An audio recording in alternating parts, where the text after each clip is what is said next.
Mga katrops, good morning mga katrops. So araw po ngayon ng Saturday. Yan, so wala tayong deliver ng ano natin ngayon. Egg.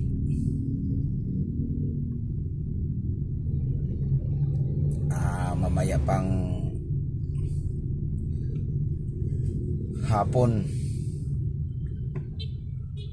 Ayan, so kagabi mga katrops, nabutan tayo ng gabing-gabi na, mga 11:30 na tayo nakauwi. Galing tayo sa Manila Bay, sa may Ayala Mall doon mga katrops. Mayroon kasing bagong ano doon. Mayroong mall adventure natin. Grabe. Unlimited mga katrops yung adventure natin kahapon, so hindi na ako nakapag-video. Dahil naiwan yung ano natin, naiwan yung charger natin, kaya naabutan tayo ng lubat. So batiin pala natin ng good morning kay Ma'am Joy sa BitLife. Ayan, so nasa tramo po yung ano niya, clinic niya. So napakabait yung mga empleyado doon, so wala akong masabi. Yan, so yan po yung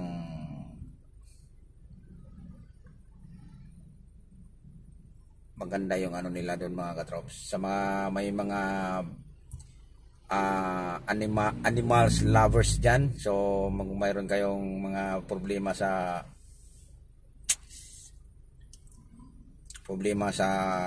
mga alaga nyo, visit lang kayo sa BitLife dyan sa may Tramo, Pasay. Tapat lang po yun ng ng 5-star bus, yung may terminal doon, yung tapat doon, yung katabi ng may gasoline station doon, tapos may vulcanizing. Yun, makikita nyo yun, BitLife. Yan, punta nyo lang doon, bisitahin nyo lang doon clinic ni Doc Joy. Napakabait yung mga empleyado nila doon.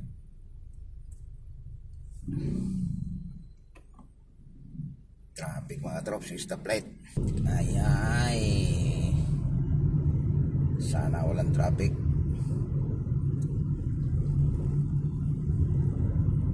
Punta pa tayo ng mga trops sa Makati. Kukunin natin yung sakyan doon. So time check natin, 6:45 na. Medyo tanghali tayo ngayon mga trops, dahil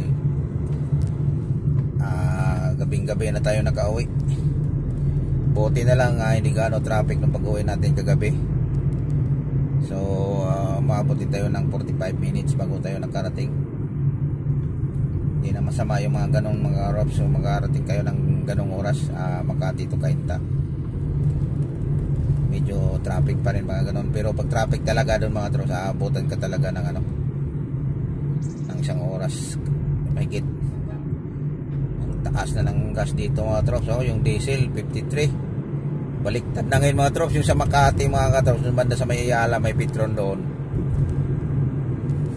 dati yun yung mataas, ngayon baliktad na. Sa kanila doon 51 sa may Ayala Petron, tapos yung ang dito sa may Cainta, yung laging pinagasan ko dito, 53. So mayroong mga sentimos doon, lamang sila ng mga 3 piso, dahil doon 51 lang, dito 53.33, siguro mga 3 piso 50 centavos baliktad.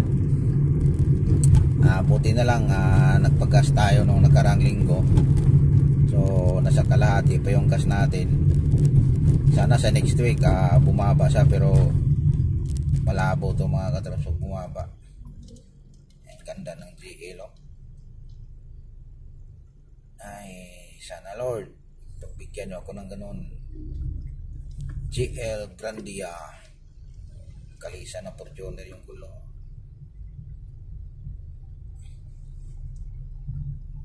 Ayos yan mga trops, GL yan mga trops, kulay silver. Ganda ng ano niya.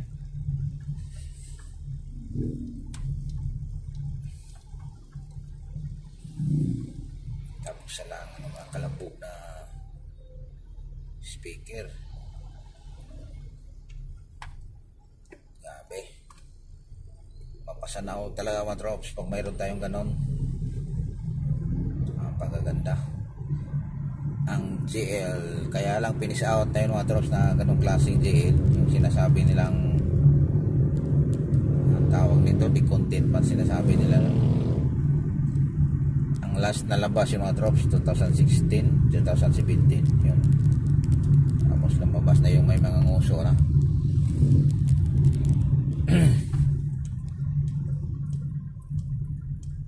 Lang hindi gano'ng traffic sa bagay sa Bando kasi din niya mga tropa.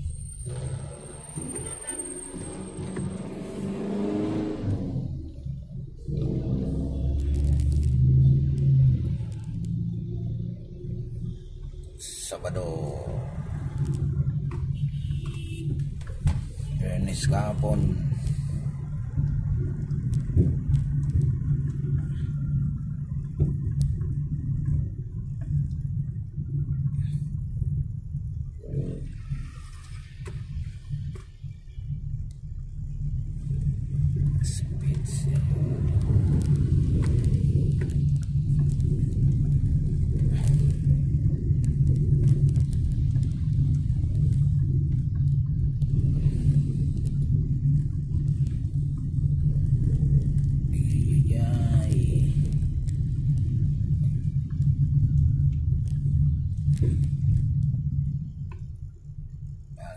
traffic. Ayan mga katrops, so abang-abangan nyo mga trops yung next video natin mamaya maya. Video natin sa araw-araw nating biyahe kung saan tayo makabiyahe ngayon. Sana hindi tayo makabiyahe ng Tayabas ngayon mga trops dahil medyo tanghali na, parang mayroon nag-update sa akin, kasama ko yon. Baka may magtayabas daw bukas. Yung Tayabas mga trops, doon yun sa may Quezon Province yun. Aabot yun ng mga 2 oras kalahati, kaya 3 pinakaano doon mga trops, 3. Yung mga takbo ng ganyan na mga aabot ka ng mga 3 oras doon, yung takbo natin yan mga trops, sakto lang, nasa 80, 100 lang yung ano natin mga trops. Ano lang yun, maximum lang yung takbo natin doon. Kasi pagdating natin dito sa may expressway, makatakbo tayo ng mga 100, kaya 80. Tapos saglit lang naman yung 100, baba na naman. Hindi yun laging 100 kasi may limit speed kasi sa expressway mga drops. Kaya yun, so maximum talaga doon papuntang Quezon Province, mga 3 oras. Baka may biyahe tayo doon mamaya maya. So basta mga trops, abang-abangan nyo lang yung mga adventure natin sa araw-araw. At saka thank you for watching mga trops. Aningat na lang po tayong lahat.